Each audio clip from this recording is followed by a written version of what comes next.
Company culture is definitely the cement of any organization.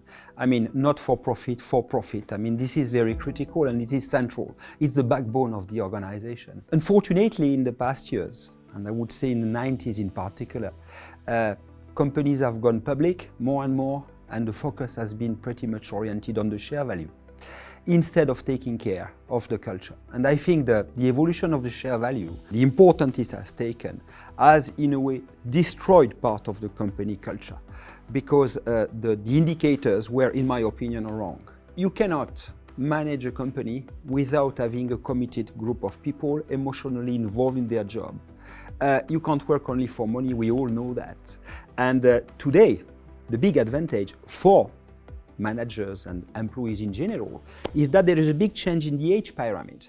We have many executives retiring, and certainly not enough, let's say, new graduates to fill the posts. So the bargaining power before, in the 90s and early 2000, was on the side of the companies that were, let's say, running after the shareholder value. Whereas today, with this change, they will be obliged to convince the best ones, the high potentials, not only to come, but to stay in the organization. So I think it's a fundamental change that has been, in a way, identified by a number of organizations already. And those ones are really working in reinforcing this culture, where people can indeed not only work well, but feel good.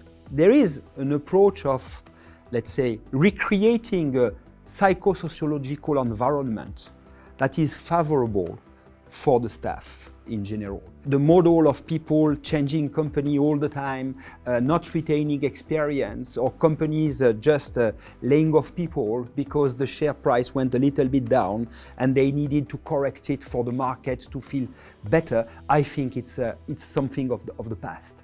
And we need to reinforce these elements so that companies will grow in a much more harmonious way towards society. Connected with the evolution of the importance of the share value. You build companies on solid frameworks, and solid frameworks you don't get with people staying 2 years. I'm sorry. I mean, I'm convinced of that. You have the ones that are extremely let's say, profitable and big, like luxury good groups, and have clear indication on the way they deal with their culture, a very strong culture, and people are extremely well taken care of.